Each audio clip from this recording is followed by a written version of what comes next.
Bless.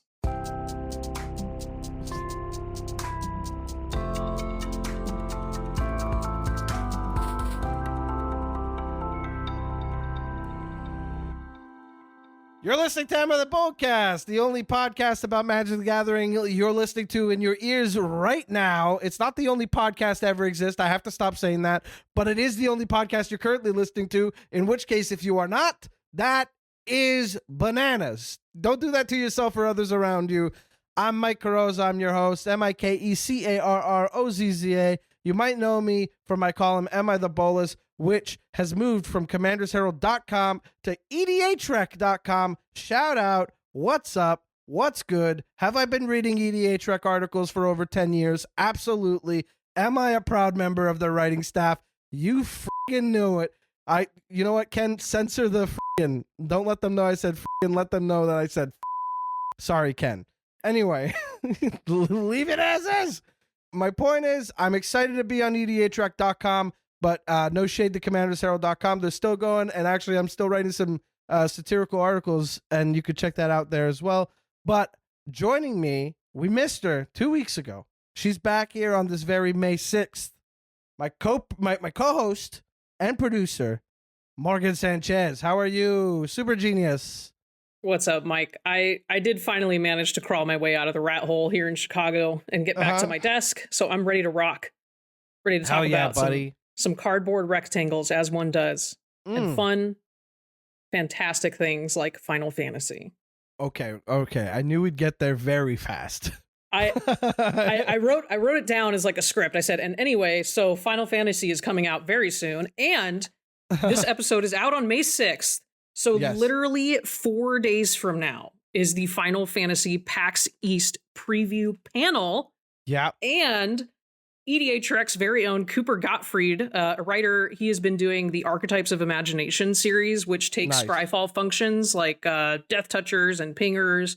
He recently just did an Unblockable Creatures article with the Living Thesis Octopus lady. Whoo. So he will be there, boots on the ground at I'm very, very jealous. Wizards just confirmed this like a couple weeks ago. I think that the Final Fantasy preview is going to be at PAX East on that Saturday. And I am not going to look at anything up until then because I want to be surprised and be screaming and yelling and have my neighbors call the cops because they think that I'm being murdered. But in reality, it's just probably the best thing that's ever going to happen to me in my life, which is the convergence of two of my favorite franchises ever. And then I will stop talking for the rest of the podcast. Otherwise, it will just be me talking about how excited I am for Final Fantasy. Mike Carrozza, what do you think about Final Fantasy? I've never played it. It was never been my bag. I don't care. But if they make Magic cards, then I'm about it. I'm ready. Here's the thing. I don't want to overstep here, but Morgan, have you seen cards from Final Fantasy that have been previewed so far, or have you been avoiding them? Every single one. Okay, so I think, unfortunately, there were some leaks. And in our Discord, we have an internal Discord where people can talk about leaks, and it's private and, spoilerified and everything. So you don't have to look if, you don't want to. Yeah. And I told some of our newsroom folks, I said, please do not send me any embargoed stuff. I do not want to see it until it's actually revealed, because seeing Gavin and Blake on the initial preview stream, like I was screaming like the whole time. Yeah. My partner was home and he's like, what the heck is happening over there? It's like just every 10 seconds.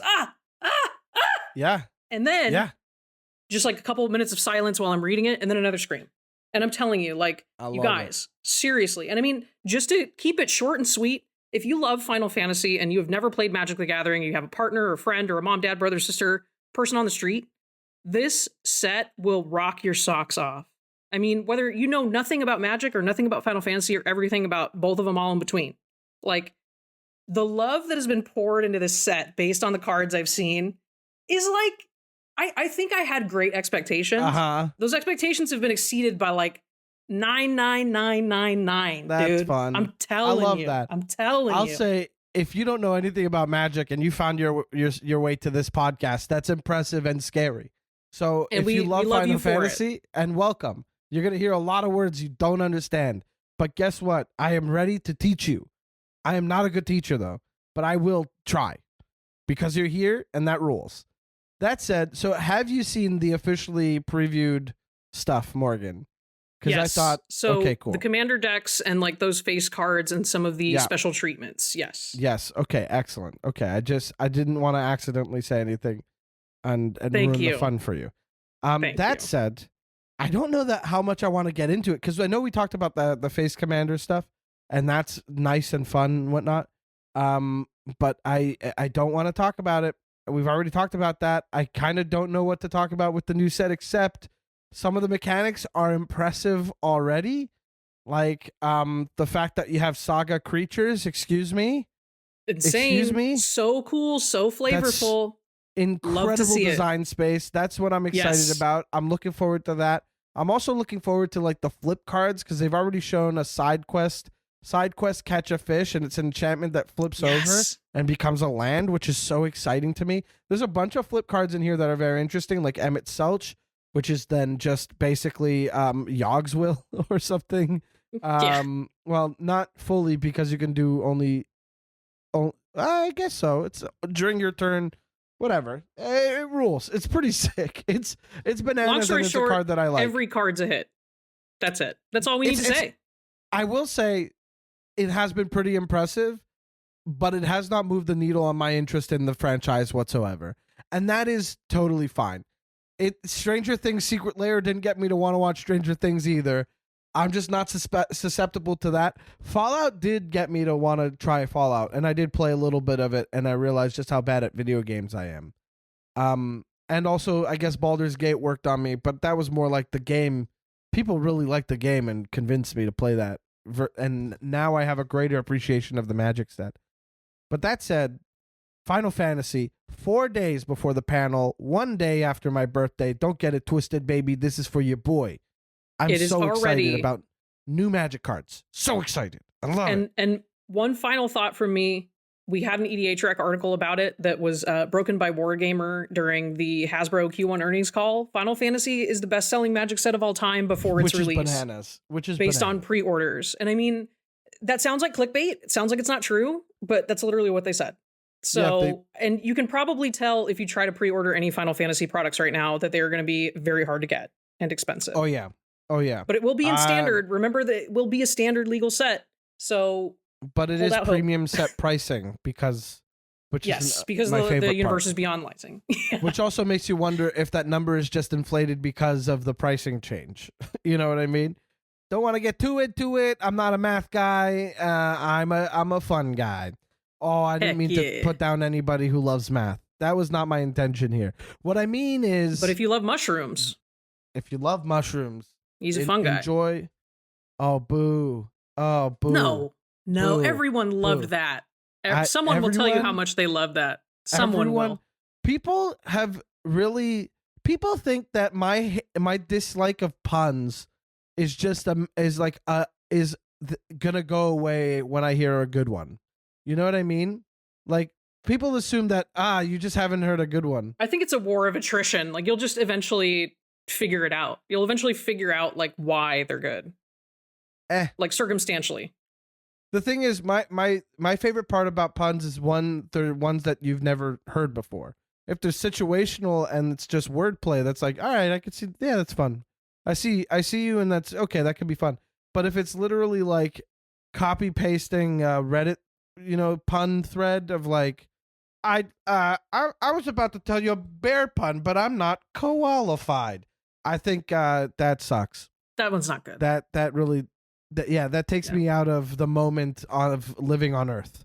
That sends me into a full dissociative state. Before we have been off the rails. This is an off the rails episode. Our caller is expected. Don't know when he's calling. Do you like that we're still doing this whole gimmick of the call-in thing? There is no gimmick. This was not my idea. You cannot tell people how the sausage is made. They need to understand that episode. We don't know what's happening at any point in time while we're recording. Yeah, no clue. Or after. You're right. We don't go into this with any kind of plan in motion. You're right. That would be crazy. That would be nuts. That said, we should address our sponsors of the show. We are sponsored by CardSphere.com. CardSphere, get your cards here, baby. Your CardSphere hoodie looks amazing, Morgan. It's also the most comfortable hoodie I own. Yes. I wear it Isn't I it? wear it too often, and I need to know where those blanks are from, because I'm telling you, the moment I decide it's time for merch, that's where I'm getting those blanks to print on, because the most comfortable hoodie I own is my CardSphere hoodie. Thank you so much, CardSphere. Morgan, you're a resident CardSphere girly. You love using CardSphere. I love CardSphere too, but you are the biggest power user of CardSphere I could think of, and it's between you and Nick Lucchese, but I think you take the cake here. Yeah. So what do you got for us this week? I think I mentioned that I found Nick's CardSphere profile and happened to see like, oh, interesting. Anyway, what's he got? And then 300,000 cards later. I mean, he really took his time putting them in. Yeah. Oh yeah. Add to cart.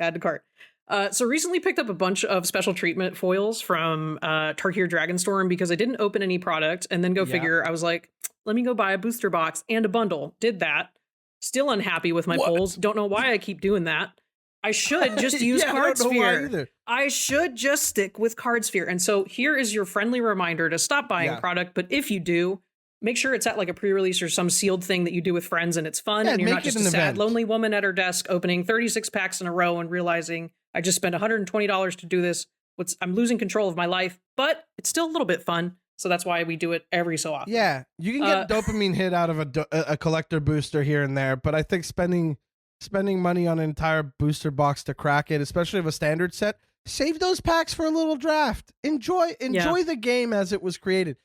Tarkir Dragonstorm has been an interesting set that I find myself enjoying the draft way more than the games.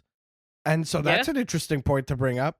I've been watching a lot of it on Arena, like Paul Cheon, LSV, Numatanami, Reed Duke, a bunch of drafters online, and being like, wow, okay, this is the fun part. But then they get to games, I'm like, I'm off it. I don't need to see the games. It's more interesting to see which directions you go in. I mean, the draft is the fun part anyway, right? Like, build a deck and everything. Nonsense. You can just draft 100 times in a row. But I love a sealed event too. Like you said, make sure you're at a sealed event. I love a sealed event where you can just like put your packs together and see what you can make happen. But definitely buy your singles, get them from cardsphere.com. Morgan, what'd you get from CardSphere that you were missing from your box? So a bunch of stuff for the pre-cons, so stuff that looks cute and shiny. Okay. I know one card that's on everybody's radar is this Corey Steel Cutter equipment. That's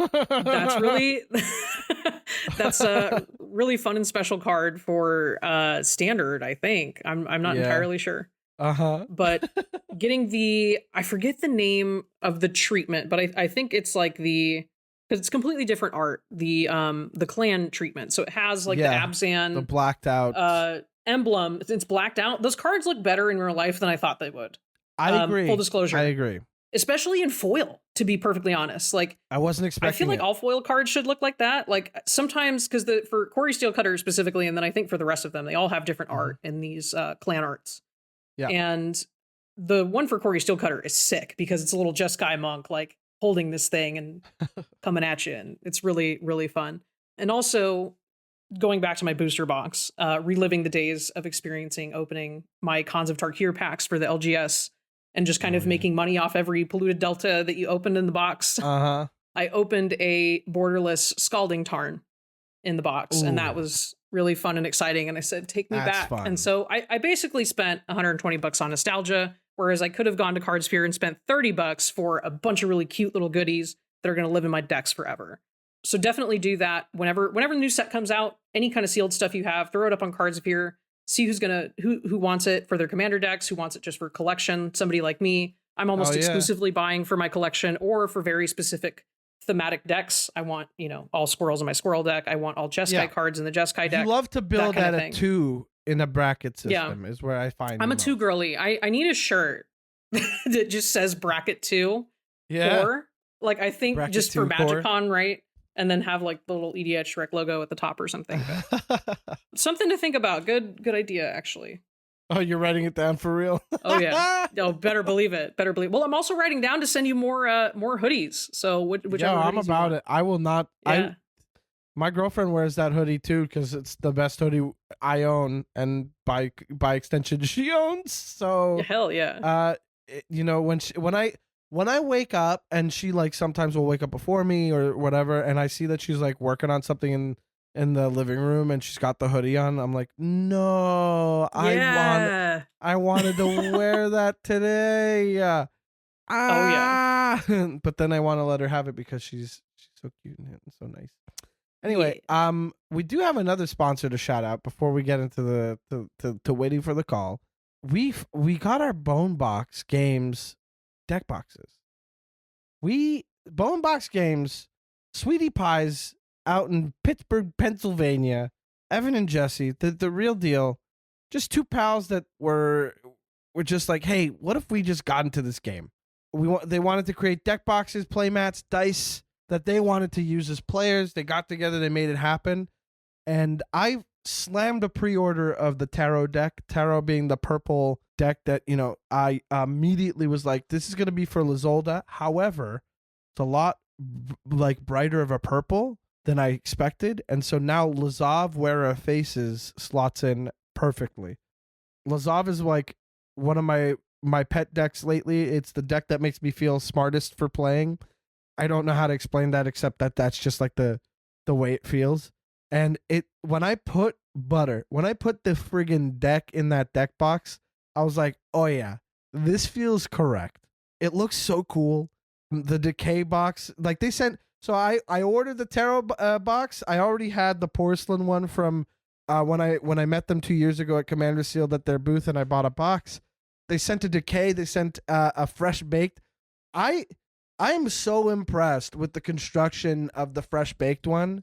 It is probably my favorite deck box, and I'm gonna end up in this scenario where I'm looking at this box thinking, man, which deck do I put in here? Because I really don't know.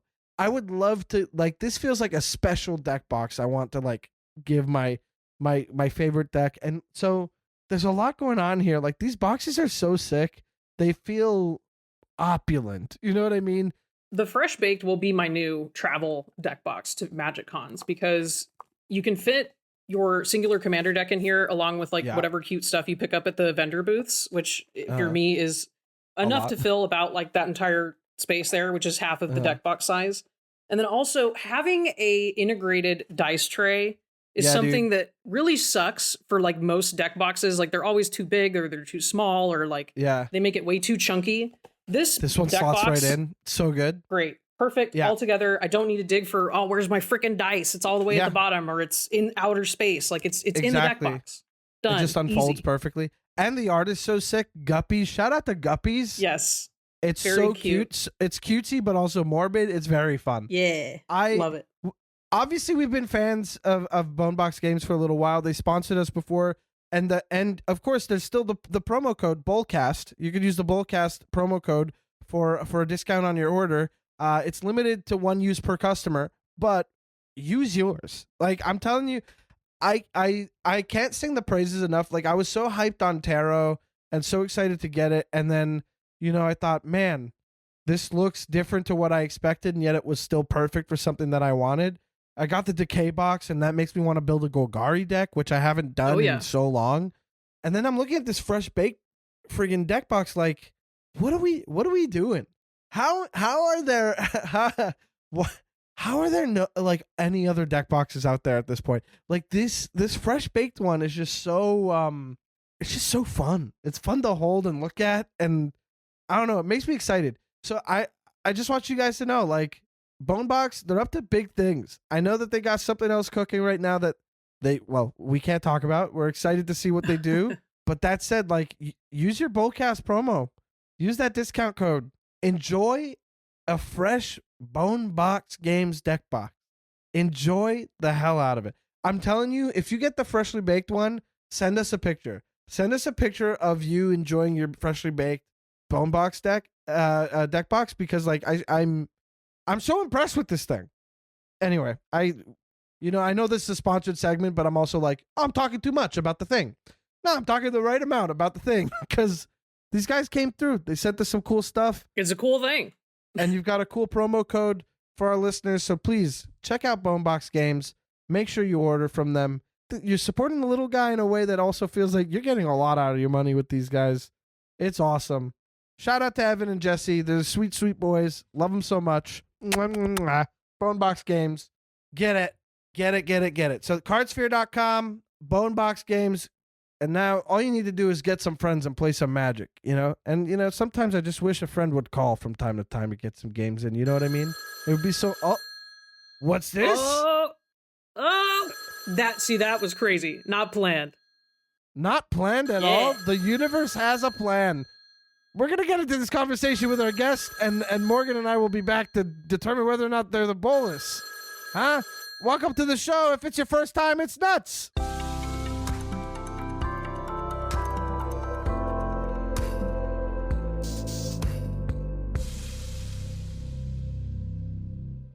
We got a caller on the line. Caller, let me know who I'm talking to today. Hey, I'm Ian from the YouTube channel ComedIanMtg. I'm a professional cEDH grinder, tournament coach, and YouTuber. Hot damn. Ian, nice to finally chat with you. Yeah. How you doing, buddy? Good. I'm glad we've been trying to make this happen for a bit, so I'm glad we did. It's been a minute. And now it's coming together. It's very nice. It's just you know, scheduling, and then also you mean it when you say you're a grinder, because you are out there. You are doing, some might say too much. Yeah. You're killing it. You're doing amazing. Appreciate it. I don't want to, I mean, we talk about not dating the podcast right before doing this, but I am going to date it because I don't know how fast the meta shifts. But you are pretty high on Plagon Lord of the Beach these days. Yeah. And I don't know how likely it is that we're going to get a new commander so soon that takes you off of it. Yeah. But I'm also hella hype on Plagon, dude. Dude, I love him. I saw that art the first time and I was like, it's just so upsetting visually. It's horrifying in the best way. Exactly. A starfish wearing a jellyfish as a hat. Yeah. Scratch that as a wizard's hat, mind you. But I guess that's any hat that takes a shape on top of his head, right? Because it's a starfish. It's also the only one of the anime arts that I'm like, hell yeah, this rips. Yeah. He's also, speaking of ripped, he is ripped as hell. Like that man is shredded. Like take a good look at him. He's shredded. I have it on my desk. I am trying. This is not going to do it justice. I don't think my eyes have ever been this bad. But they're still too good for glasses. What's up with that? Let me take a look at this art. Oh my God, those are abs? He's got abs. Those aren't just like bobbles? That looks like it's bobbles. Am I crazy? I thought he stripped his like No. That's seashells on a belt. Oh my God. I thought this dude was just yoked. Well, okay, but look at the arms, though. Look at the arms. He's still... He is flexing. He's flexing in the got some art. tight shoulder. He climbs, you know what I mean? Like...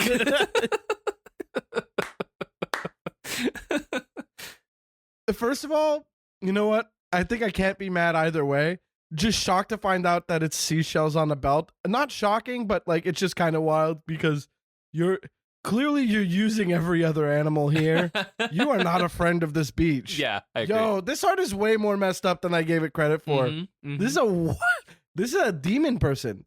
What's the thing? Starfish. When I hear someone's the lord of something, I'm never like, oh yeah, you handle this in a very majestic and non-tyrannical way, right? We're assuming this person is a tyrant.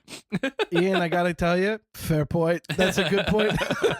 This is nuts. Plagon, for those who don't know, and first of all, if you've been listening to this podcast, you know, Plagon is an 0/3 legendary starfish wizard for 2 and a blue. When Plagon enters, draw a card for each creature you control with toughness greater than its power. And then for 1 hybrid Azorius mana, target creature you control assigns combat damage equal to its toughness rather than its power this turn. Ooh, what a fun little weirdo. We love a good butt. We love a good butt. I mean, it's the first time I've ever been drawn to a commander that I am like, I think this might be too powerful for what I normally want to do. Yeah. And yet, all I keep doing is tinkering with this list online. And then I go, oh no, but I can't keep Peregrine Drake in the deck. It just ruins it. Then it becomes the Peregrine Drake show. But Eldrazi Displacer's also doing too much. And Displacer Kitten. It's one of those decks where like it flirts the line. I think you can definitely make it like casual for sure. Like it's a deck where you can lock into that space. Right. It's got a whole theme to it, but it definitely is like when it gets online and if you start just doing the flicker stuff, because like the stuff I'm playing in the cEDH list is not They're not good cards, right? I'm playing like Restoration Angel. That is not like a classic CEDH Angel. Right. Resto Angel making another appearance in CEDH for the first time since, I don't know, when was it printed? Yeah, crazy. Crazy. Very fun to see that in a list like that. And to see that like you and Tim Gold Saber are both so high on Plagon, I'm like, I felt the instincts right away. Maybe I'm getting better at this stuff. You know what I mean? It's just crazy. Tim and I are sharing like one brain cell lately. Like we both got really Nadu pilled where we were like, you know, it's obviously awful to play against, right? But like playing with it was so much like, ooh, I get to do all the game actions. Shuko, right? Like exactly. CEDH, that's fine. In casual, never would do that to anyone in my life. No, of course not. Because CEDH, like, okay, so this is a fun.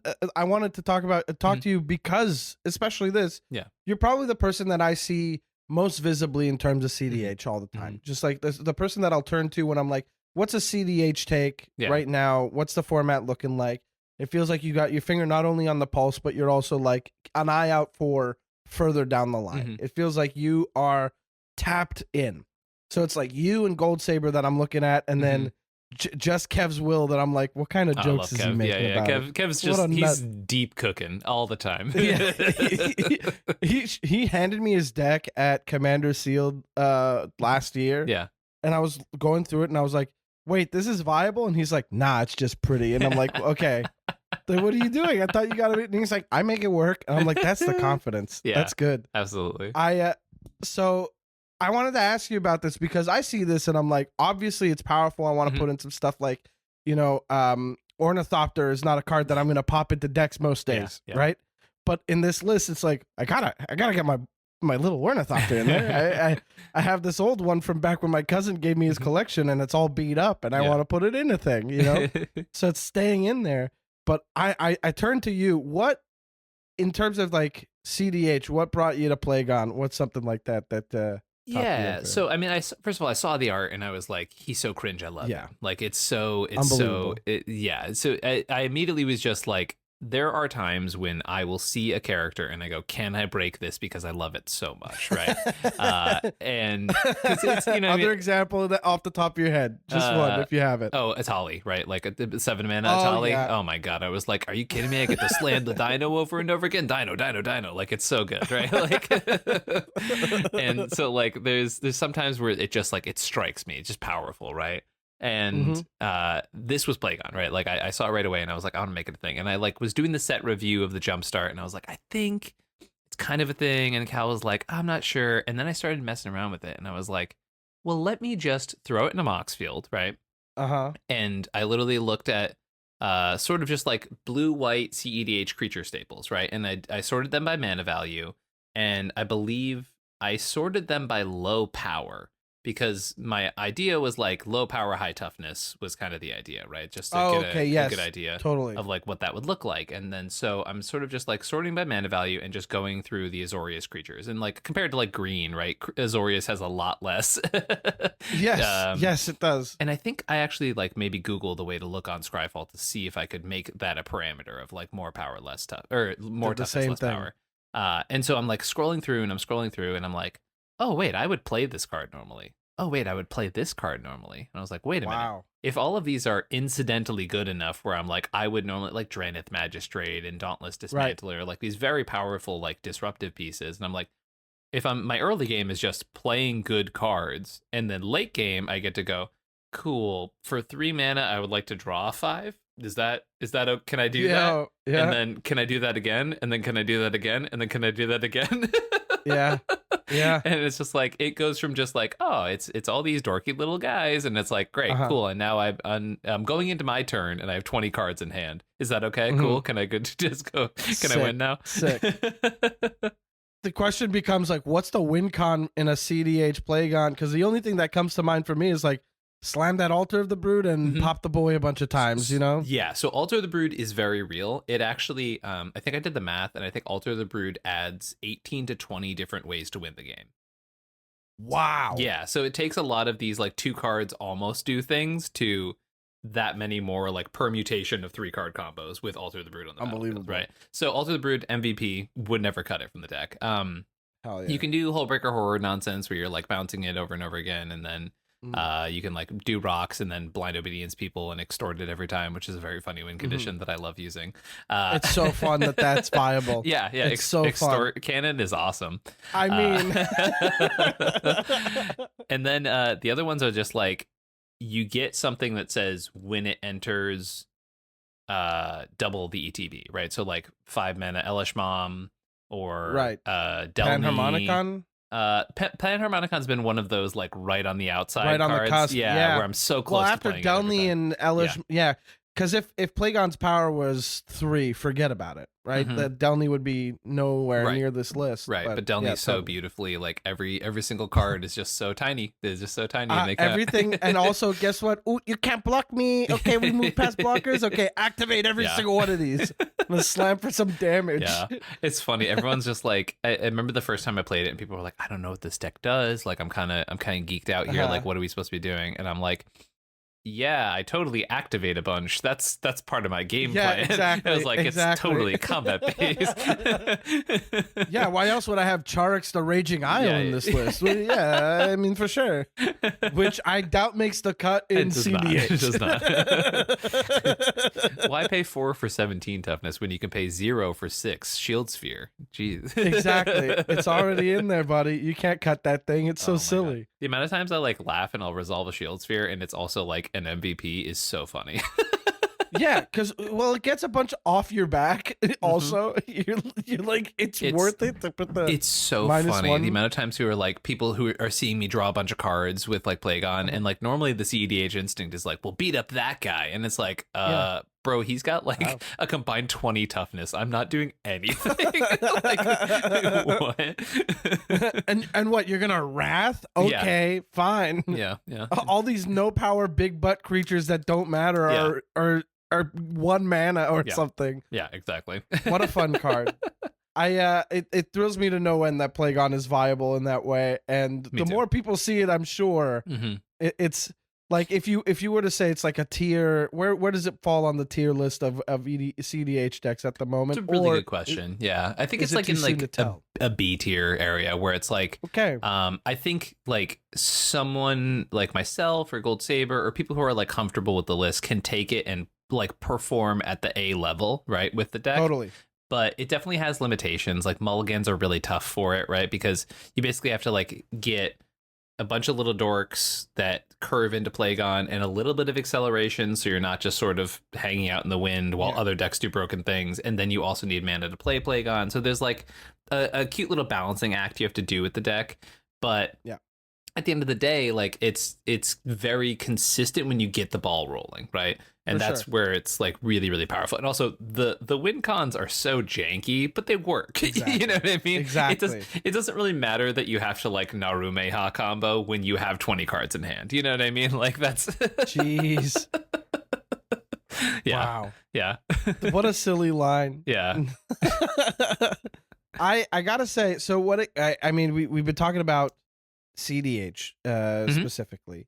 When it comes to playing Magic, I am ascribed to the casual like I'm not here to win, and I will recontextualize my win in any dumb sense. Like I talk about this probably like 6 episodes in a row at this point. AD DeFazio was a guest, and I talk about this all the time. We played a game online like during the height of lockdown pandemic times. I was playing with like him and I think it was Jake Brown and Rachel Weeks. We were all in a pod online, and we all sat down with decks. We're like, I never play this deck, but I kind of just want to do a thing that's in here. And so he's like, I'm playing Guillaume Master Chef, and if I feed 10 creatures, I will consider that a win. And I'm like, that's awesome. That's metal as yeah. Exactly. Sorry, Ken. Exactly. Sorry, Ken. But for me, what I did was I had the Silheely deck that I was literally talking about dismantling that night, and that's what sparked the game. And I was like, you know what? I have Tron in here. If I find Tron while I still have only 1 life, hell yeah, I will consider it a win. And then I found Tron, and then I think it was Jake or Rachel who was like, "You got Tron, buddy. Good job." And then tap a Tim to take me out. It was just very perfectly timed. That's how I remember it anyway. Yeah, but that said, for me playing the game, the competitive aspect is not like I'm not itching to win. Yeah. However, I do brew like a guy who thinks he's going to take it down. I'll tell you that. I pull punches in my brewing in the sense that, like I told you before, I took out Peregrine Drake from a Plagon list just because the second you have it, it's so easy to find Peregrine Drake into, hey, I'm going to flicker Plagon with this Felidar Guardian, which is going to now find me the Eldrazi's Displacer, and that's game. You know? And in that deck, it's like Altar of the Brood or Psychosis Crawler. You know what I mean? You're like, those are the wins that I'm going for with that one. But I kind of pull my punches that way. Yeah. I'd say, would this be, I think what I want to talk about with cEDH is like how it's less two separate games, two separate formats. Oh, and more an attitude. Exactly. Absolutely. Yep. Exactly. Yeah. Like it's so interesting too, because I come from an era of EDH into cEDH where I was an EDH player first, right? And actually it's really funny because I think when people see me play casual, they don't realize how stupid I am in casual, where it's like I also do like the same thing where like my little mini games are how I win casual games, right? Exactly. Like, like my casual decks are actively like if winning is a possibility with them, it is a very, very convoluted and extremely chaotic way to do so, right? Yeah. And so but I come from like, I've been playing Magic for a decade, been playing EDH for most of that time, and then transitioned into cEDH as like a passion about half a decade ago, right? So I was definitely in the old school of cEDH where, we were just EDH players who wanted to have a deck or two that did the cool thing, right? Like we just did the broken stuff. Like when I first started playing cEDH, there was like a year in a tournament that hit 64 players, and we were like, oh my God, this is huge for cEDH. This never happens, right? And it was cool to be in the room where it happened, right? All that kind of stuff. I never expected it to be, I mean, first of all, a format I can make a job around, right? Like that is, totally. Absolutely. So, but it's so interesting because I still think like that cEDH is still a huge part of my identity. I mean, we had crazy stuff happening with bans and all that stuff earlier this year. Like that was still the thing I was always holding on to, which is like, for me, whatever happens with any of that stuff is like, cEDH is still going to be what is here at the highest part of whatever EDH is. Whatever the highest EDH permutation is, that's what I want to play. And that's the thing that I fell in love with, right? If I'm not mistaken, when that kind of thing happens, there's this conversation of a separate ban list that comes up. Yeah. And if I'm not mistaken, back when that was floating around, you made a comment like, yeah, the point isn't a separate ban list, it's to perform at the highest level of what is the thing. So to have a separate ban list, been 100% my mantra the whole time. And like, if the format gets unplayable because of bans and stuff like that, then that is a conversation to have at the time. But like, I'm not gonna, like the separate ban list thing just ends up being like 30 different people just making up their own rules and having a good time with their own ban list, which is fine. But it's how the format, or not even format, because cEDH isn't a format, it's a sub format. It's how that sub format dies, in my opinion, right? Like, right. Yeah. And it's also, I mean, it should be met with the similar kind of I don't know how to say this. When an LGS has their own ban list, and it's absurd because it's like the owner got by this one card one too many times, and you're like rolling your eyes at it like, come on, buddy, it's not even that bad. You're like, what do you mean what's the name of that priest that gives all creatures extort? Fucking there's no way. Pontiff of Blight. Yeah. Oh, you mean Pontiff of Blight is too good? A 7-drop or whatever it is. That's 6, crazy. It could be 6. That's crazy. Yeah, 6-drop zombie cleric 2/7 with extort that gives all other creatures extort. You mean to tell me that's too good? Busted, man. Okay, busted. All right. Hey, just quick question: what's enabling it? What's making all the creatures that can extort and also all the mana that you're using for it? Just checking. Yeah. Just checking. Those aren't the problem? No, it's just one guy. It's possible. It's fine. Yeah. You're a very smart person. You're great at this. Hey, let me ask you something. Do you have a damage binder I could peruse a couple cards through? That's all I'm really looking at here. I think it'll go up the street. Yeah. Anytime I see one of those LGS ban lists, it's hard not to kind of like titter at it. Yeah, I agree. It's always interesting. I think like an acquaintance of mine posted one that was like 60 cards long at one point, and I was like, what are you doing? I think I've seen it. I've seen it for sure. Yeah. And it starts off with like omniscience banned. You're like, okay, well, I get why people. Yeah. I can understand why it can be like a feel bad or whatever, but it's a 10-man. Okay, fine. Yeah, it's all right. Sure, omniscience. Sure, yeah. And then it's like, I think down the line, you're like Llanowar elves, and you're like, okay, all right, what is this? yeah, exactly. It's like a mana dork that's like fundamental mana dork, and you're like, what is this? Who is this really for? Yeah. Ray, get off the computer. Unbelievable. And you assume with a ban list like that, they're banning something every set, right? Like at that point, Dude. if you've gotta, right? Like they've every single set, they're like, I can't believe they printed this, like Apex of Power. Get it out of here. That's 10 cards you exile. I don't care if it costs 11 mana. I mean, it's crazy to me to find that kind of like long list, because then it becomes like maybe they're patrons at the LGS who are like, okay, I'm gonna get this card banned, and that becomes like a badge of honor to them. Oh, a mini game. But also that's good. That's hot. I like that. that's a fun angle here. Mm-hmm. But at the same time, aren't you like cannibalizing your player base in the sense that like you're selling them these cards? Like picture you got a $10 card that you're like, I'm gonna buy this card for this deck. Mm-hmm. I'm very excited for it. Yep. And then you play like 1 or 2 games that night. It doesn't come up. Mm-hmm. Next week you show up to your LGS. Hey, the owner just put it on the ban list because because he played got against by it. Yeah. yeah. Charlie played it turn 2 somehow. And wait, Charlie played a 5-mana card on turn 2. It's like, yeah, Dark Ritual and Soul Ring. You know, who don't know? You know what I mean? Yeah, Anyway, he got it out, and yeah, he's not happy about it, and he's not going to touch the Dark Ritual or the Soul Ring, though. yeah. No, not at all. The enablers are fine. Why would you can't. It is fun to see certain metas with their own ban list, though. I will say, watching the MTG Goldfish guys like do Commander Clash, they've got their in-house ban list. They all agreed on it. That's just literally what playgroups are supposed to do. That is what Rule 0 is. That's literally exactly. Yeah.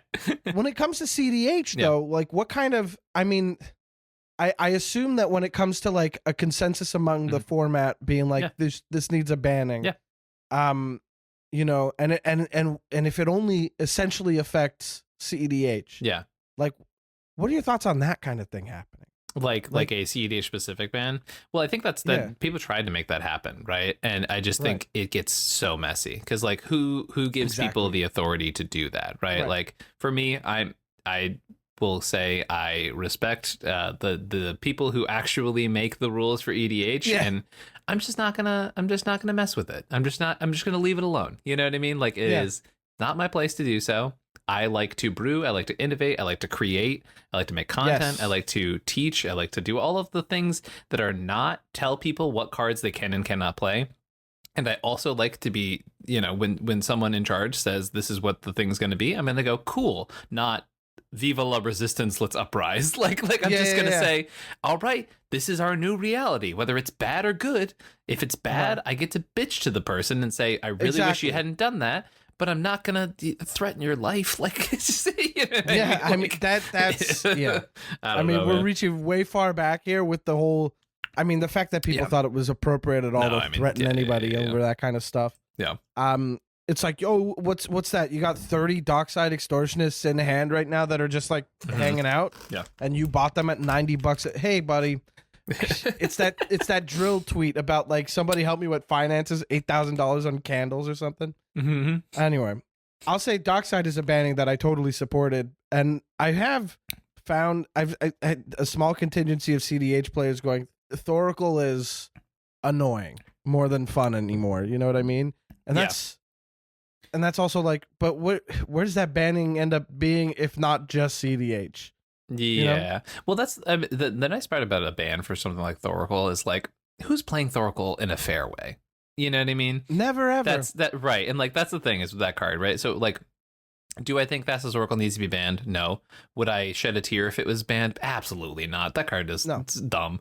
Like, but it's like, I don't know. Like, first of all, like I always tell people the real level up moment, you know, when you're a CEDH player is realizing Thassa's Oracle Demonic Consultation is actually a bad combo. That's the real level up for CEDH players. Yeah. It's because at the same time, like you're like, oh, well, it's this 2-card combo. You don't even need a board state. Hell yeah. It's like, do you know how easy it is to counter an instant? Yeah, dude. It's like 4 people have a bunch of counter spells, and you're like, yeah, I'm gonna try and get this 1 mana instant resolved. Like, no, you're not. No. Yeah. You can. What is it? Mental misstep. Yeah. Like just immediately. Exactly. There's literally a thing that says no, you can't do this. Like it's a card, one little dorky card that just says absolutely not. Hella specific. Anyway, Ian, you're calling into the show. We chopped it up about Commander on both ends of the competitive spectrum.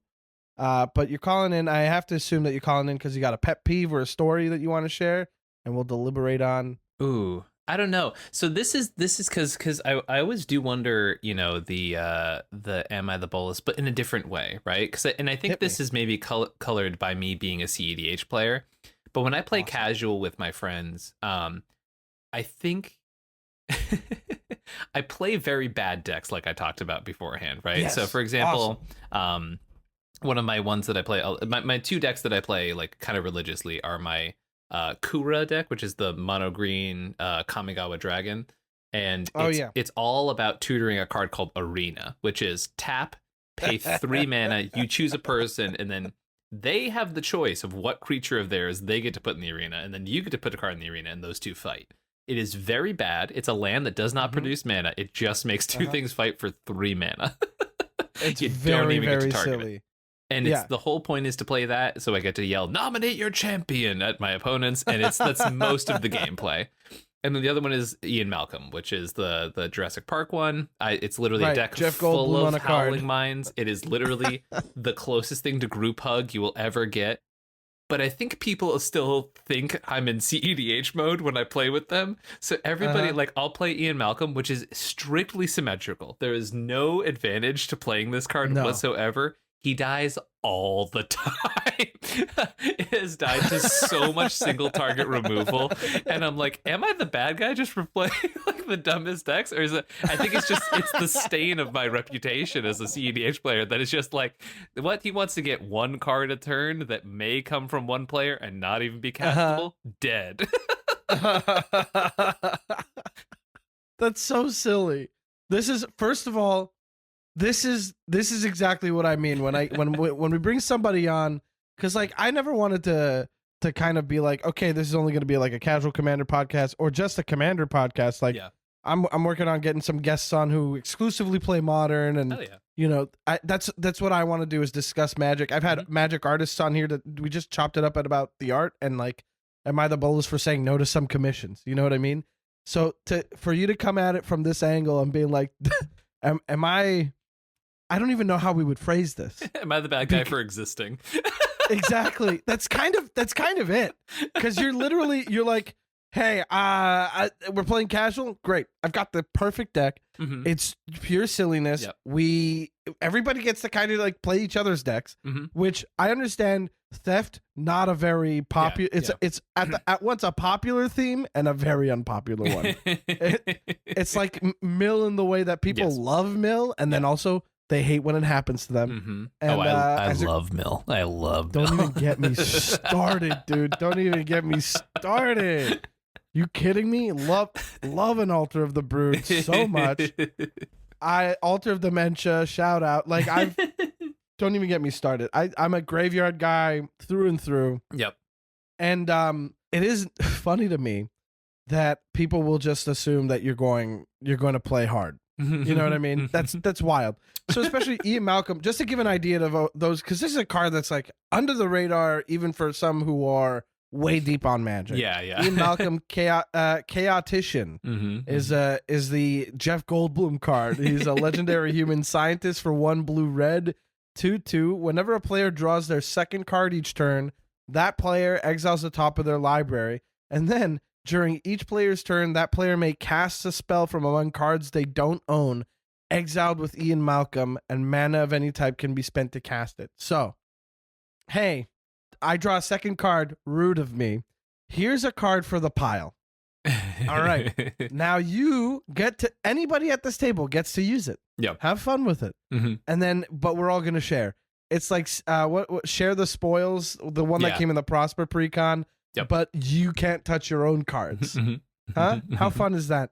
What a silly, silly card. there is nothing about this card that like feels in any. If you sit down and read it just like once, you're probably take 3 times with it just so you really hammer home the idea that players may cast a spell from among the cards they don't own.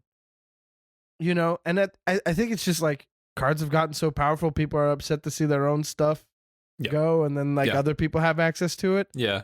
But I just it definitely doesn't help that you're who you are. Yeah, for sure. That's definitely it. There's we can't even dance around it enough to be like, I don't know, is it this? Like so that after the call we get on with the verdict and we're like, yeah, he's the Bolas or not. But it's like there's no way to even do that tonight because this is literally somebody sitting down with you and being like, hey, I know you from all the work you do in CEDH. Okay, so this is a casual table. You might want to. No, you're gonna sit here. You're gonna play here. Yeah. Okay. Do you have any decks that aren't CEDH? Oh, you have 2 decks. I've never seen this guy before. Let me take a look. Okay. Well, I know I picked this of the 2 decks, and no, it's okay. You're shuffling it. I am. So you sure you know how to play not competitively? No. Okay, we'll play, and then you make them draw a second card, and he's like, I knew it. Yes, get him. I knew it the whole time. They're just waiting for the confirmation bias to kick in. Well, it's so funny too because like it's never the shade, right? Like it's not necessarily everyone just being like, oh, he's gonna do the CEDH thing, because like anyone who knows me even enough to play me in a casual game will know that I'm absolutely a goober, right? This is wheels off. You're kicking your feet up, buddy. Come on now. But it doesn't stop them from absolutely blowing me out. Of course, it does not. Of course, absolutely. I'll be like, all right, I'm gonna make everybody draw another card here, and they're like, okay, but then I have to exile a card afterwards. Yeah, dude, that's kind of annoying. Get out of here. It's like, all right, yeah, sure. Yeah. I get that. If it's annoying, I understand taking it out. But if it's like, what is he up to? Yeah. What is he cooking? I didn't realize deception was okay at a CEDH table. Yeah. Over here, we're honorable people. You mean like, and that is also the thing too. Is like as soon as I start talking, they're just assuming I'm like greasing the wheel. You know what I mean? They're just like, oh, he's yapping, and I'm just like, well, I was literally gonna let you draw a card, and they're like, no. I think that comes with the territory of being some sort of like public player, because obviously if you're out in the public eye and people like recognize you for a thing, they'll also kind of be like, well, there's a reason that he's so popular, or there's a reason that they're so supported and beloved. And it's like, yeah, maybe the reason is that I lose first and then I do commentary on the game. You ever thought about that? You ever thought that maybe my added value to the community is not games based here, buddy? Because I lose so much. I lose a lot. The thing about the way I brew is straight up that I love a deck with like 7 pieces that all come together, and I'm an aristocrat's boy through and through. You know, what do I got packed for tonight? Excellent question. I've got Rakdos the Muscle. Rakdos the Muscle packed away. We got ourselves a Tesa Opulent Oligarch. Already 2 decks that are similar in that they're sacrificing stuff. The new Lazav from Murders. I say new. Who knows if he's in either drift? But Wearer of Faces from Murders. Yep. And then I got Rasslin the War President from the Doctor Who series, and that's the only one that's not like a death by 1,000 cuts kind of deal. Oh, I've also got Shogengar, Sire of Famine. War President? It's another one. Rasslin the War President. I didn't even know this was 5 a thing. mana. Let me hit you with it, baby. Yeah. 5 mana Dimir. 3 blue-black for, I believe it's a Noble Time Lord. Yeah, correct. And at the beginning of your upkeep, you lose 2 life and exile the top card of your library, and you may play that card as long as it remains exiled. And then each non-creature spell you cast from exile has Conspire. So it's a 3/4. Got a bigger butt. And so any non-creature spell you cast from exile has Conspire. So as long as it has a color and you have those colors in your creatures, you can Conspire it, copy it with those creatures. I kind of love this card. Why have I never seen this before? I've been having so much fun. Because it's Doctor Who, baby. There were like 90 legends in it. Yeah, but I was one of the few people who actually liked that set.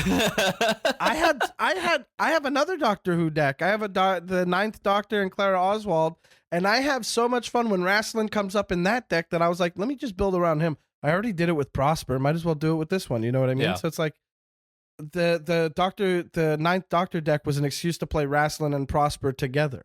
That's what I wanted with that Grixis deck. Yeah. So I was like, nice. Hey, exile with Prosper at the end step, exile at the upkeep with Rassilon, play things from exile, money, baby. You know what I mean? That's what's up. So I really loved those two and I really love this commander, but it's one that I packed away for tonight, being like, anytime I play this deck, it looks scarier than it is. Yeah. And it's easy to look scary when your guy's the war president and you've got so much card advantage, but you're forgetting that if I have 4 upkeeps, that's 8 life. Yeah, you slowly kill yourself too. Here. I'm dying so hard, and I'm doing such a bad job at gaining life that I have Blood Tithe in this deck. Do you know Blood Tithe? That's right. The 4 mana, drain the table for 3 and gain that much life. That's not good. Not good. Yeah. Did I have it kicking around? Yeah, I do. And I'm just going to keep it in there. Because you copy it, you drain everybody for 6, but then you gain, well, that much. I didn't want to do any math. I think it's 18.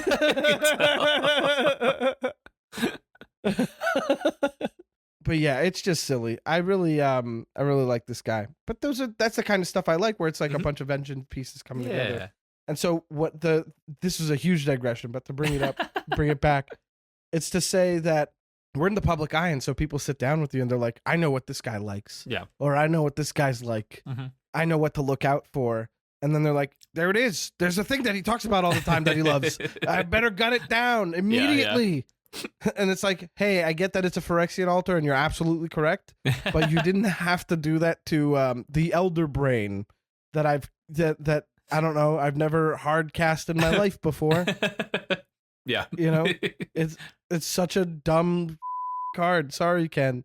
But yeah, I definitely think there's no way to even codify this as like, are you the Bolas for being you? Like, I mean, to be fair, I think the answer is yes. Like it's on me. You're gonna hit me with that when I'm taking a sip of my drink? So sorry. You jerk. That got me good. How do you figure? How? You got to do this job. You know what? You're taking over the end of this episode. Yeah. You tell our audience whether that you're voting for yourself as the Bolas. I think you gotta sell me on it, because I have no idea. Every time I talk my way out of a situation, I therefore add confirmation bias that I am someone who talks my way out of situation, and therefore it is inevitable that I will end up in a loop unless I resign myself to losing forever. I see what you're saying. Will the circle be unbroken? I gotta, let me say this. Okay, because this brings up an interesting question here. In cEDH, are you particularly known for like politicking your way out of things? Yes, that is my sort of claim to fame. I mean, apart from my 2 things are, I am someone who I have more wins with diverse archetypes than any other player, right? So yes, I'll pick up any deck off the street and sort of play it and do my best with it, where other people would be like, what are you doing? Yes, yeah. I.e. Plagon. Exactly. And that's the juice, baby. Yeah, and the other one is yes, my power of Gab is something that people have addressed. Yeah.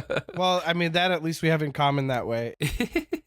I mean, it is fun because like I'll dip my toe into cEDH stuff every now and then, just being like, what's popular, what's happening, and I'll take a look. And I'm looking at it, I'm like, oh, so okay, everybody flip your commanders, and there's a Timna and a Silas, and then there's Rogsai, and then another Rogsai, and then a third Rogsai. Okay, so you're like, all right, cool. How is this? All right, I guess this is the meta. It's partner decks all the way around. And then I'll just I'll look up what you're up to, and it's like, okay, well, what? I have to read this commander because I don't know what it is. I always take that as a point of pride when I show up to I did this last weekend too. I brought Yenet, Cryptic Sovereign, to the tournament, and everyone was just like, "What are you reading again?" And I get a little smile because I know I'm like, this is a cool thing I'm doing, and I sort of pass around the commander of the table, and I go, especially with Plague on. Oh my god, it was so funny the first week, dude. Yes, they were like, "What is this even?" And I was like, "This is my starfish guy." And then the only people who knew what I was talking about were like, "Oh, this is the one you said is kind of bad on your podcast, but you really want to try." And I was like, "It is." Yeah, this is the starfish. Love the starfish. Live for the starfish. Man, that's kind of. I could talk to you for so long, dude. This is a blast. I know that we're coming up on time here. I just want to say, what a joy it's been to chat with you. I reckon this might come out before Chicago, but we're both going to be at MagicCon in Chicago. I just saw that. You posted that not long ago. Yeah. Looking forward to hanging out, maybe jamming some games. Love to. And fumfering my way through potentially some CDH. We'll see if I just get aggressively angry and need to take a walk outside in the blistering cold of the Chicago wind. Yeah. Just steam coming off of me with every hail storm that hits my head. And I'm like, I don't get it. What do you mean I'm supposed to exile a card to force a negation? It's not even that fun to exile cards that you can't use anymore. But, so I think I'll give that a go. But I want to ask, before we let you go, where do you want people to check you out? What do you want people finding you? What do you want out there? Yeah. From the end of this conversation, point my listeners towards you. So I'm the co-host of the Mind Sculptors podcast, as you mentioned a little bit earlier, which is a podcast I do with my friend Callahan, and we do a lot of CEDH analysis there. I am the host of my own channel, youtube.com/ComedIanMtg. Find me at any of those places. I have a link tree for the rest of it, or ComedIanMtg@gmail.com. Linktree. Whatever, link.tree/ComedIanMtg, whatever the link.tree thing is. They made it so difficult to plug it because it's like, hey, that's pretty cool. It's linktr.ee. So it is, right? You have it. Yeah. It's really cool. It's cool because you're like, oh, cool. It's just a name, but it's the whole URL, and you're like, it sounds so stupid to tell people. Absolutely. Yes. And so it's I guess I should also plug ComedIanMtg, right?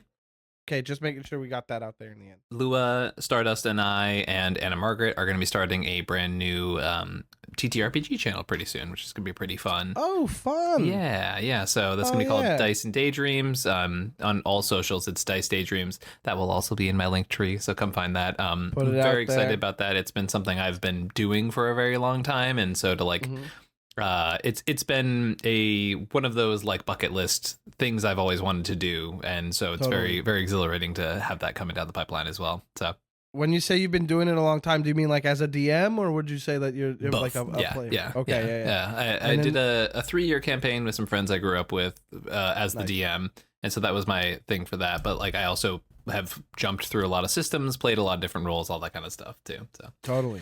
Yeah. You seem like somebody who really loves what they do, and that rules. I got to tell you, it's so much fun to chat with you. You make it very easy. And folks, we've already made it very easy on the back end for the verdict, but we still have to go there and discuss. So without further ado, let's check in back in the studio. Thank you so much for calling in, Ian. Let's go back over there and have a chat about whether or not Ian is the Bolas.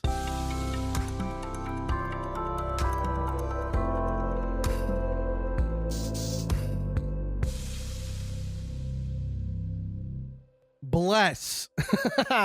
Thanks for calling in, Ian. That was awesome. Comedian is a CDH champ. This friggin' guy knows what he's talking about. Make sure you follow him on all platforms. Listen to his podcast, The Mind Sculptors. I had such a blast talking to you, buddy. Come on back anytime. I'm looking forward to hanging out again. I didn't get to play against him in Chicago, but I did get to play Plague-On, Lord of the Beach, in Chicago at Beach what? At the Scrybabies, or I don't know if it was Scrybabies or if it was just Lua running the CDH, learn how to play CDH event. And I just had such a blast, dude. It was so fun. So at ComedIanMtg, make sure to follow him on all platforms. And he's got a YouTube channel. Just check out Mind Sculptors. Ian, such a fun chat, dude. Looking forward to so many more. I really had a blast. Now, I will say, your question about whether or not you're the Bolas, probably my favorite we've had so far. It's a tough one.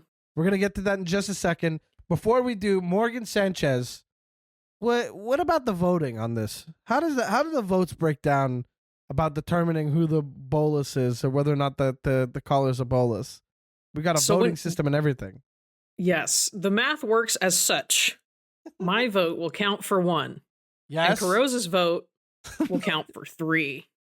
Okay, so that's a lot. And that's it. That's it though. There's no more. There's no more. So yeah. All right. Well, I like that breakdown personally. I'm a big fan of that. But now I'm an even bigger fan of this question. Morgan, what does Ian want to know? Is he the Bolas about what? Ian wants to know, am I the Bolas for being a silly little guy? Come on! That's so funny. It's a hard question to answer. Am I the Bolas for being a silly little guy? It's so funny because this question is the perfect distillation of what we get to in his Bolas question, but it ends up being an entire conversation about whether or not he can escape his reputation. You know what I mean? That's what it ends up coming down to in the end. And I just think that's so funny. That's what he's really asking is like, can I sit down and play a game?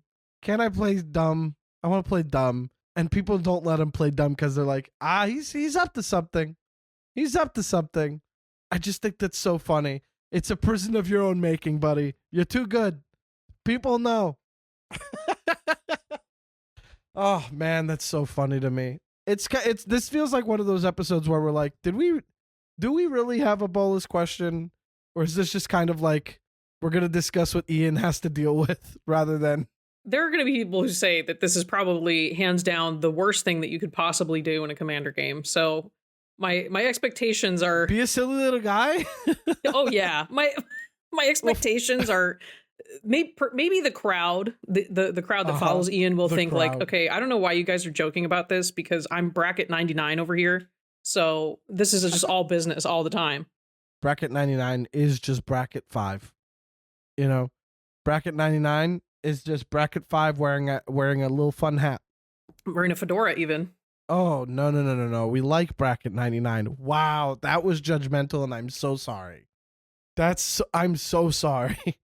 I didn't. If you wear a fedora and you enjoy that, good for you, man. No, I can't do that. I don't want to betray. If you wear a fedora and you're not an elderly man mobster, like all those guys that have to go into the conclave to elect a new pope, Celestia. Did you see this? Did you see this picture of a bunch of like bishops and stuff showing up to like the Vatican, being all like, I guess we got to go vote. And they show up in like insane drip and they're wearing fedoras and they look so incredible. Good. Straight out of the streets of New Capenna. I'll say this. If that's what you look like, wear the fedora to bed. It's so good. Wear it all day, all night. They play cEDH. Every single one of those guys plays cEDH. Every single one. The Pope played cEDH before he died, and that's why he couldn't stand to look at JD Vance. Man, I feel bad for the Pope because he died and now he has to just hang out with his boss all the time. Even if you like your boss, the power dynamics got to be rough, huh? For eternity, yeah, that's something else. Anyway, would you consider that this was being a silly little guy? Derailing the conversation and just going off on a tangent. I'll say being a silly little guy being the worst thing at some tables is valid, but when you're sitting down and you're saying we're playing casual Commander, to me that says it's time for magic and bits. You know, we're sitting down to be like, here is my deck. I put it together. I think it works fine, but I'm barely running any board wipes because eventually the game's got to end and we're just going to sit down and play another one while we make jokes about things. You know, that to me is where it lives. I just want to hang out and be silly, you know? And also the idea of this is how a lot of people try to ingratiate themselves with you. Like this is how people say they're having a good time. If you can get silly and get goofy, like Mike, I'm sure you kind of have the same thing that I do sometimes playing games where it's like, I'm just like up here all the time. Like I'm having fun. Like I haven't tried this deck out. I just put a bunch of really dumb stuff in here that like, you're going to see it and you're going to be like, what the frickin' heck is that doing in here? And I live for those moments, right? So that's what I want. I mean, you hype yourself up and you hype other people up and you do have the bits, you do have the jokes. You are a silly little guy, girl, they, them, etc. Because that's what makes it fun. That's what forms friendships. That's what forms the good pod, the expectations, like all this is a part of the social aspect of Commander that I personally really love. Because I want people to feel comfortable. I don't want people to think, that I say I have a 2 and then I show up with a 4, right? Like, it's all a part of like, let's just have fun with it. Let's draw some cards. Let's throw some cards down, etc. So this is actually a really good thing to do, I think, in a lot of pods. Be sillier. I think it's, be sillier. Hype up each other in the way that, like, if somebody plays a card you've never seen before, get excited about it.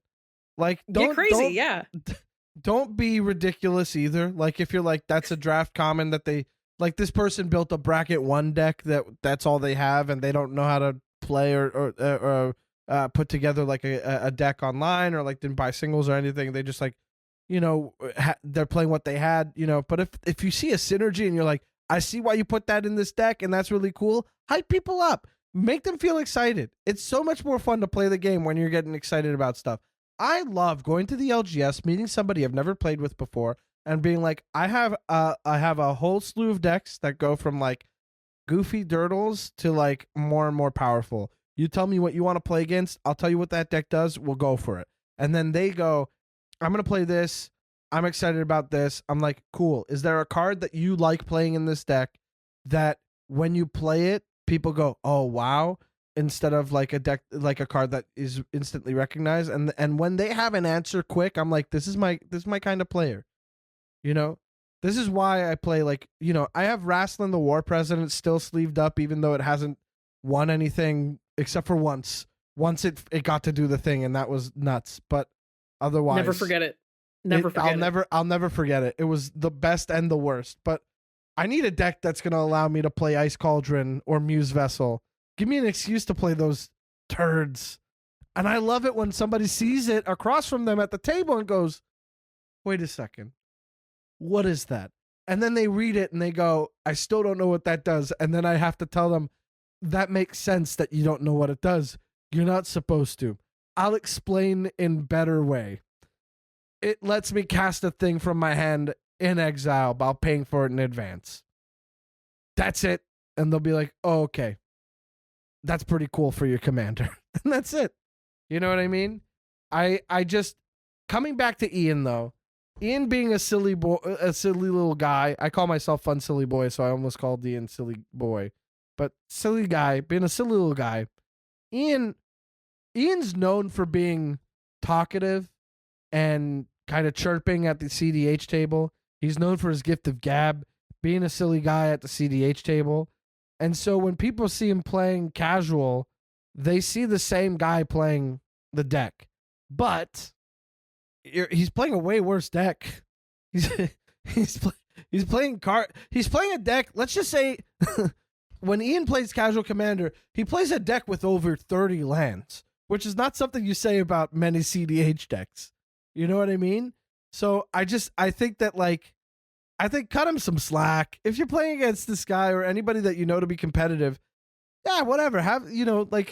Make sure that the intention is clear and then have some fun with it. I just don't understand this idea that, like, it's kind of like the cross to bear with being a content creator, especially in a space where you are the competitive one.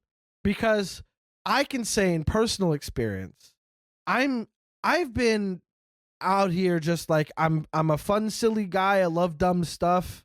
And I love an engine. I love an aristocrats deck. I love sacrificing this and that. And then people will come to me and be like, oh, you love dumb stuff. Let's play a game. I've got super stupid stuff. And I'll be like, I only brought these decks with me. And they'll be like, doesn't matter. You're dumb. And I'll be like, that's a compliment to me and I accept it. And then we sit down and we play, but I only brought the one deck, and they're like, wow, your deck is really going off. I'm like, yeah. It's got like 8 pieces you haven't interacted with yet. And I'm still pretty good at the game.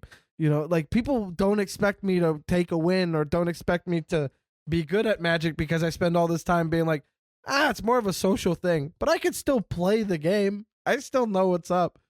So I get the opposite of what Ian gets, which is I get a lot more grace than the competitive EDH guy does. And knowing him, he's literally tutoring up the card Arena in his Kuro deck.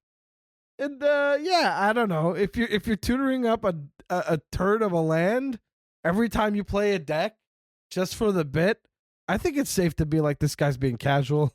I don't know if we need to like target him or focus on him anymore. All said, I don't think he's the Bolas. That's my vote. I don't think he's the Bolas. You got to get your fun where you get your fun. If you're playing a game of Magic, that's where you're getting your fun. I hope that you find a way to enjoy yourself in a pod of people who understand that you're just being a silly little guy when you do play Casual Commander. Morgan, what do you think? Do we have a Bolas on our hands? We have a true Eugene. A big old Eugene. Because Ian is not the Bolas. Not even a little bit. Silly little guy, but not a silly little Bolas. Not even a little bit. Like you said, really, genuinely, and for the folks at home, we echo it every time. Have fun with the freaking game, man. Have fun. Have fun whether you're being competitive. Have fun whether you're being casual. Just get with the right group of people, and it'll be the most fun you've ever had playing a game. Set the expectations. Let people be silly. Let people be silly because they might be nervous, because maybe they actually are really super into your stuff and they're just trying to break the ice. Like there's so many different reasons why somebody's being a silly little guy, and all of them are good. All the intentions are typically good. Yeah, I will say that, of course, man, this really just speaks to. I read this post about literacy, media literacy, or reading comprehension.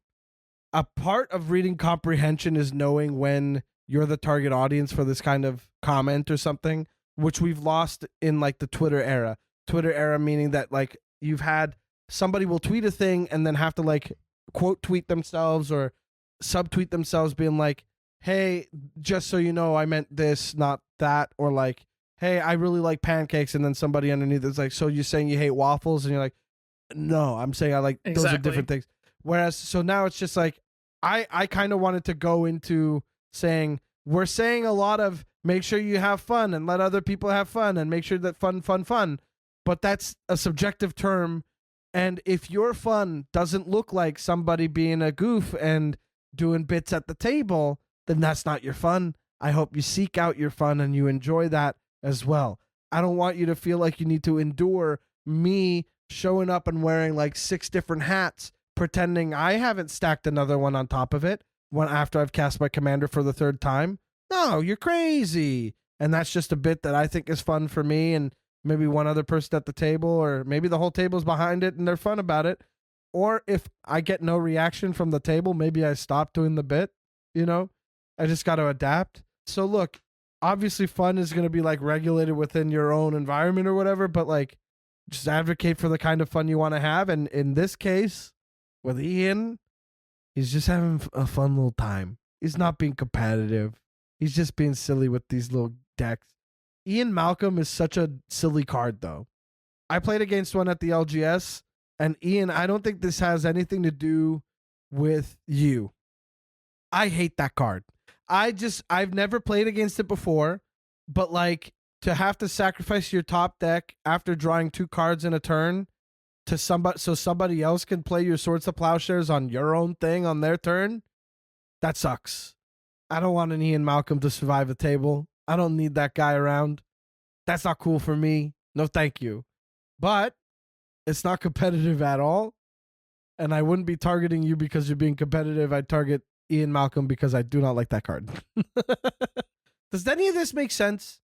Have I lost it? It feels like I've lost it. Morgan, I'm looking at you asking if I've lost it. Am I cool? Or chaos theory? Morgan checked That's out. All Morgan just turned on her camera and she's tucked into bed already. Got a little hat on and a little candle we're about to blow out before nighttime. We are recording late tonight, and I thank you for adjusting your schedule to mine. You're just a silly little guy.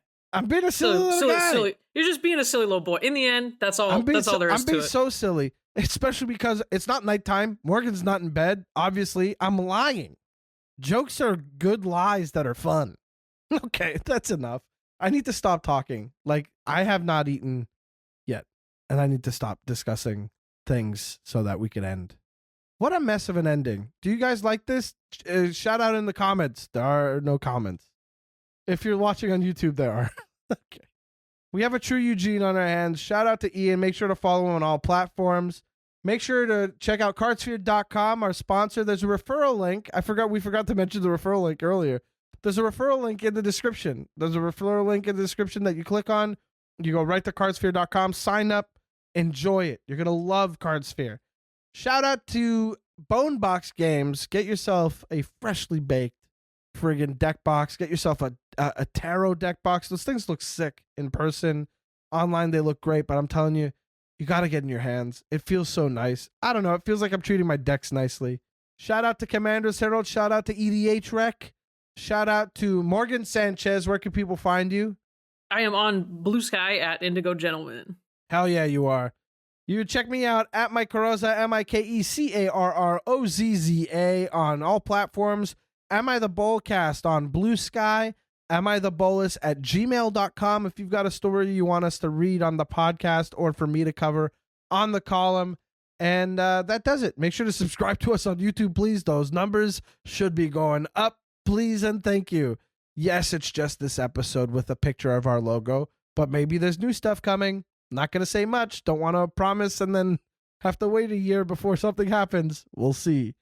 Oh my God, Ken's going to have a nightmare cutting this one up. Sorry, Ken. I love you so, so much. When's your birthday? I want to send you a gift. The 10th of June. Okay. Good night, everybody. It's time to scoot the day.